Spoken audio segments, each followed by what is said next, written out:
Vous avez des questions? Oui, moi. Mon mari est devenu très méchant. Il me crie beaucoup dessus et parfois il me frappe. Il me prive de beaucoup de choses. Il m'enferme à la maison. Je ne peux plus voir mes amis. Je me sens si seule et parfois j'ai peur. Est-ce que j'ai le droit de porter plainte?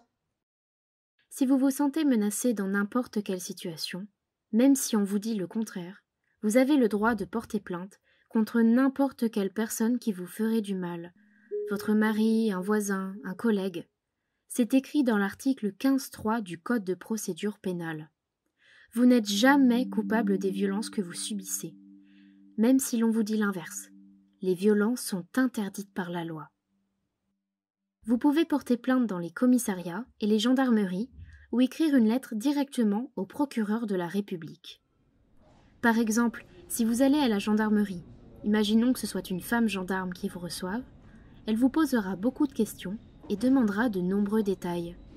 Ces questions peuvent vous déstabiliser. Cela peut être dur, mais la gendarme n'est pas là pour vous faire du mal. Si elle vous demande des informations, ce n'est ni pour vous mettre mal à l'aise, ni pour vous embêter. Il ne faut pas hésiter à parler de votre situation, et notamment de votre handicap. Ce n'est pas une obligation, mais apporter des certificats médicaux ou d'autres éléments expliquant votre handicap peuvent lui permettre de mieux comprendre vos difficultés et votre situation. Ce sont des informations qui pourront être importantes pendant l'enquête.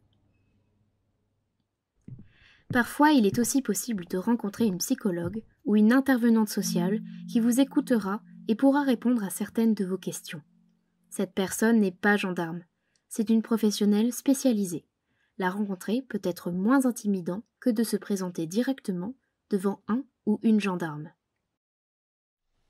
Une fois les informations réunies, la gendarme vous donnera un document confirmant votre dépôt de plainte. On appelle ce document un récépissé de dépôt de plainte. Vous pouvez également demander la copie du procès-verbal de votre plainte.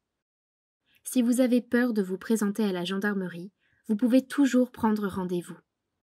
N'oubliez pas qu'il n'y a aucune honte à décrire les violences qu'on a subies.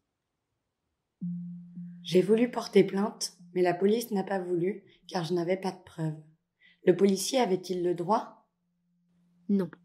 Il est conseillé d'apporter tous les documents qui prouveraient les violences comme des photos, des certificats médicaux ou des témoignages de vos proches. Mais ce n'est pas une obligation. La police n'avait donc pas le droit de refuser de prendre votre plainte. Moi, j'ai du mal à m'exprimer.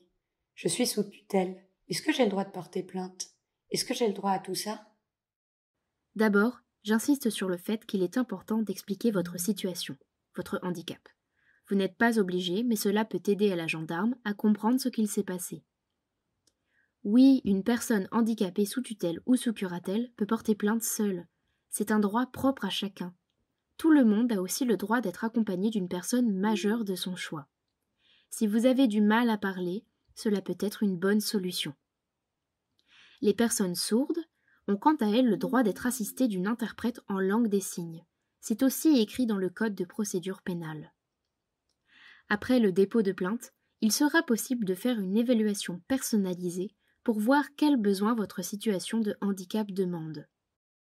Une dernière chose, si vous voulez parler avant ou après votre plainte, avoir des conseils, vous pouvez appeler l'écoute violence femmes handicapées 01 40 47 06 06.